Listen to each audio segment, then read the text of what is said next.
Delhi liquor scam, Yamuna నది, దాంతోపాటు శీష్ మహల్, ఇలా ఎన్నో ఆరోపణలు, ఎన్నో మాటల యుద్ధాలు. మోదీనే ఢీకొన్న అరవింద్ కేజ్రీవాల్. ఇటువంటి సినారియోస్, మాటల తూటాలు పేలాయి. ఉత్తరప్రదేశ్ నుంచి ముఖ్యమంత్రులు, ఆంధ్రప్రదేశ్ నుంచి ముఖ్యమంత్రి ఎంతమంది వెళ్ళి క్యాంపెయిన్ చేసిన సినారియో. ఈ నేపథ్యంలో ఆమ్ ఆద్మీ పార్టీ అక్కడ తుక్కుగా ఓడిపోయింది. చీపురు జాడించి కొట్టింది అక్కడి నుంచి. అవును, చీపురు అక్కడి నుంచి జారుకుంది. కమలం వికసించింది. 27 ఏళ్ల తర్వాత అక్కడ హిస్టరీ రిపీట్ అయింది. భారతీయ జనతా పార్టీ ఇప్పుడు అక్కడ ప్రభుత్వాన్ని ఏర్పాటు చేయబోతోంది. మరి ముఖ్యంగా ముగ్గురు ముఖ్యమంత్రులకు సంబంధించి, అదేంటిది ముగ్గురు ముఖ్యమంత్రులు ఏంటి అనుకుంటున్నారు కదా.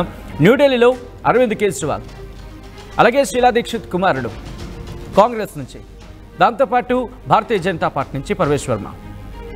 వీళ్ళు ముగ్గురికి సంబంధించి కూడా ఒకరు ముఖ్యమంత్రి కొడుకు, ఇంకొకరు ముఖ్యమంత్రి కొడుకు, ఇంకొకరు మాజీ ముఖ్యమంత్రి. వీళ్ళు ముగ్గురు పోటీ పడిన న్యూఢిల్లీలో మాజీ ముఖ్యమంత్రి అరవింద్ కేజ్రీవాల్ ఓడిపోయారు. అంతేకాదు, ఆయనతో పాటు మరికొంతమంది కూడా ఓడిపోయిన పరిస్థితి. ప్రెసెంట్ సినారియో ఏంటనేది ఒకసారి మీరు ఆన్ స్క్రీన్ చూస్తున్నారు. ఆ నెంబర్స్ వేసి చూడొచ్చు. కాంగ్రెస్కి 48 స్థానాలు, కొన్ని స్థానాలు ఆధిక్యం అంటూ కూడా ఇంకా election commission of India official data అయితే చూపించడం జరుగుతోంది. కొన్ని స్థానాలకు సంబంధించి అఫీషియల్ డేటా ప్రకారం చూసుకుంటే 37 స్థానాలు భారతీయ జనతా పార్టీ గెలిచింది. 17 స్థానాల్లో ఆమ్ ఆద్మీ పార్టీ విజయాన్ని సాధించింది. 11 స్థానాల్లో లీడ్లో ఉందంటూ కూడా ఇటు అఫీషియల్ డేటా చెబుతుంది. Election commission of India official data. Aam Aadmi Party 5 స్థానాల్లో ముందంజలో ఉందంటూ కూడా చెబుతున్నారు. మొత్తంగా అయితే మాత్రం 48 స్థానాలు భారతీయ జనతా పార్టీకి, 22 స్థానాలు ఆమ్ ఆద్మీ పార్టీకి యాజ్ ఆఫ్ నౌ కనిపిస్తున్నాయి. ఎలా చూసుకున్నా ఇక్కడ తిమ్మిరి బొమ్మిరి అయ్యే అవకాశం లేదు. అంటే రివర్స్ అయ్యే సినారియో కనిపించట్లేదు. అంటే భారతీయ జనతా పార్టీ ప్రభుత్వాన్ని ఏర్పాటు చేయబోతోంది. పర్వేష్ వర్మ ముఖ్యమంత్రిగా ప్రమాణ స్వీకారం చేసే అవకాశం ఉందంటూ కూడా ప్రస్తుతం చర్చ జరుగుతోంది. మీరు చూడొచ్చు, భారతీయ జనతా పార్టీ శ్రేణులు సంబరాలు చేసుకుంటున్నాయి. ఇటు ఢిల్లీలో ఏ గల్లీ చూసినా ప్రస్తుతం కమల వికాసానికి సంబంధించి చర్చ జరుగుతుంటోంది.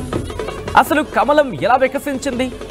కమలం తనంతట తానుగా వికసించిందా, లేకపోతే అటు చుట్టూ ఉన్న పరిణామాలు, అంటే ప్రతికూల వాతావరణం కాస్త అనుకూలంగా మారిందా? అనుకూలంగా మారడానికి కారణాలు ఏంటి? ఇవన్నీ కూడా ప్రస్తుతం చర్చకు దారితీస్తున్నాయి.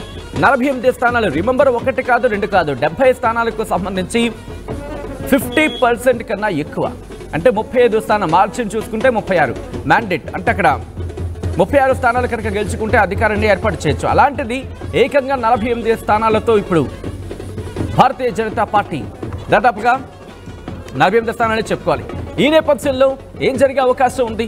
అసలు ఏం జరిగే అవకాశం ఉంది అనే అంశానికన్నా, ఆ అంశానికి సంబంధించి భారతీయ జనతా పార్టీతో పాటు భారతీయ జనతా పార్టీకి సంబంధించి మాట్లాడుకునే పక్షంలో 48 స్థానాలు ఓకే, కానీ ఆమ్ ఆద్మీ పార్టీకి సంబంధించి 22 స్థానాలు ఆ పార్టీకి సంబంధించి ఎగ్జిస్టెన్సీని క్వశ్చన్ చేసుకున్న సిచ్యువేషన్.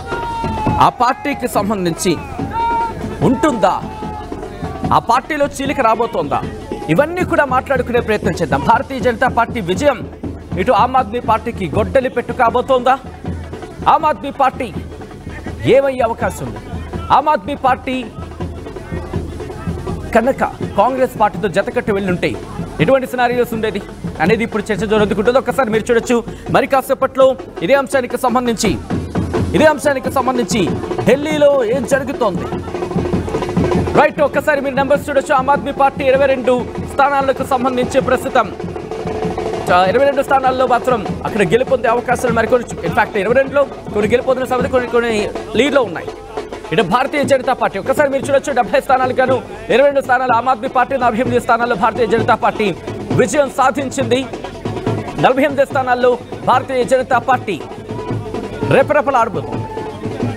22 స్థానాలకు మాత్రం పరిమితమైంది ఆమ్ ఆద్మీ పార్టీ. ఇక్కడ 35, 36 అనుకోవడం కాదు, ఆ టఫ్ ఫైట్ అనుకున్నారు కొన్ని సందర్భాల్లో అయితే. కానీ ఈ టఫ్ ఫైట్ ఎక్కడొక్కడ కాంగ్రెస్ పార్టీకి సంబంధించి కనీసం ఓఖలాలోనైనా అక్కడ ఖాతా తెరుస్తుందంటూ కూడా ఒక చర్చ అయితే జరిగింది. కానీ అక్కడ కూడా ఎక్కడొక్కడ కనీసం తన ఎగ్జిస్టెన్సీ చూపించలేదు. ఈ నేపథ్యంలో ఈసారి కూడా కాంగ్రెస్ వైట్ వాష్ అయిపోయింది అక్కడ. కానీ ఓట్ షేర్ మాత్రం 6% ఉంది. ఇదే అంశానికి సంబంధించి మాజీ మంత్రి కేటీఆర్ రియాక్ట్ అయ్యారు. కాంగ్రెస్కి సంబంధించి కూడా చెప్పుకొచ్చారు. అయితే అంతకన్నా ముందు మాజీ ముఖ్యమంత్రి ఢిల్లీ ఆమ్ ఆద్మీ పార్టీ అధినేత కేజ్రీవాల్ రియాక్ట్ అయ్యారు. ఆయన ఏమంటున్నారో చూద్దాం. नमस्कार। आज दिल्ली के चुनाव के नतीजे आए हैं और जनता का जो भी निर्णय है, जनता का जो भी फैसला है, उसे हम पूरी विनम्रता के साथ स्वीकार करते हैं। जनता का निर्णय सर माथे पर। मैं भारतीय जनता पार्टी को इस जीत के लिए बहुत बहुत बधाई देता हूं और मैं उम्मीद करता हूं कि जिस उम्मीद के साथ और जिस आशा के साथ लोगों ने उनको बहुमत दिया है, वो उन सभी उम्मीदों और आशाओं पे पूरा उतरेंगे।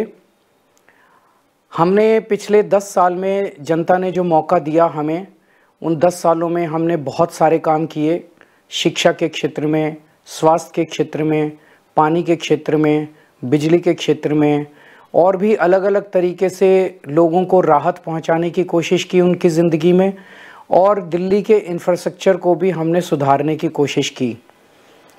अब जो जनता ने हमें निर्णय दिया है, हम न केवल एक कंस्ट्रक्टिव ऑपोजिशन का रोल निभाएंगे, बल्कि हम समाज सेवा, जनता के सुख दुख में काम आना, व्यक्तिगत तौर पे जिसको भी जो ज़रूरत होगी, हम लोगों के सुख दुख में हमेशा काम आएंगे। क्योंकि हम राजनीति में कोई सत्ता के लिए नहीं आए, हम राजनीति को एक ज़रिया मानते हैं जिसके ज़रिए जनता की सेवा की जा सके, जिसके ज़रिए लोगों के सुख दुख में काम आया जा सके। वो काम हम करते रहेंगे और हमें आगे भी इसी तरह से जनता के सुख दुख में काम आना है। मैं आम आदमी पार्टी के सभी कार्यकर्ताओं को बहुत बहुत बधाई देना चाहता हूँ। वो बहुत शानदार चुनाव लड़े, बहुत मेहनत की, उन्होंने बहुत कुछ सहा इस पूरे चुनाव के दौरान। उन्होंने बहुत शानदार चुनाव लड़ा। इसके लिए मैं उन सबको, सभी कार्यकर्ताओं को बहुत बहुत రైట్. అది ఆమ్ ఆద్మీ పార్టీ అధినేత ఢిల్లీ మాజీ ముఖ్యమంత్రి కేజ్రీవాల్ చెబుతోంది. ఆయన ఒకటే అంటున్నారు, ప్రజలిచ్చిన తీర్పుని శిరసా వహిస్తా అంటున్నారు. ప్రజలిచ్చిన తీర్పుని స్వీకరిస్తామంటూని ప్రజల ఆకాంక్షను నెరవేర్చే బాధ్యత ఇప్పుడు భారతీయ జనతా పార్టీ మీద ఉంది అంటూ కూడా ఆయన చెబుతున్న పరిస్థితి. దాంతోపాటు ఆయన ఇంకొకటి చెప్పడం జరుగుతోంది, ప్రజలకు సంబంధించి ప్రజల అవసరాలు తీర్చే విషయంలో అన్నిటిలోనూ మెరుగైన సదుపాయాలను కల్పించాం. అది వాటర్ విషయంలో కావచ్చు, లేకపోతే పవర్ సప్లై విషయంలో కావచ్చు, లేకపోతే మిగిలిన అంశాలకు సంబంధించి. దాంతోపాటు ఇన్ఫ్రాస్ట్రక్చర్ని కూడా మా శక్తి వంచన లేకుండా కష్టపడ్డాం, ఇన్ఫ్రాస్ట్రక్చర్ని కూడా డెవలప్ చేశామంటూ కూడా ఆయన చెప్పుకొచ్చారు. దాంతోపాటు ఇప్పుడు కన్స్ట్రక్టివ్ అపోజిషన్గా మా పాత్ర మేము పోషిస్తాం. ప్రజలిచ్చిన తీర్పుని శిరసా వహిస్తూనే కన్స్ట్రక్టివ్ అపోజిషన్గా మేము మా బాధ్యతలను నిర్వర్తిస్తామంటూ చెప్తున్నారు ఆయన. కష్టపడ్డారు కార్యకర్తలందరూ కూడా, వాళ్ళందరికీ ధన్యవాదాలు. కార్యకర్తలు మరి ముఖ్యంగా చాలా కష్టపడ్డారు అంటూ కూడా ఆయన చెప్పుకొచ్చారు.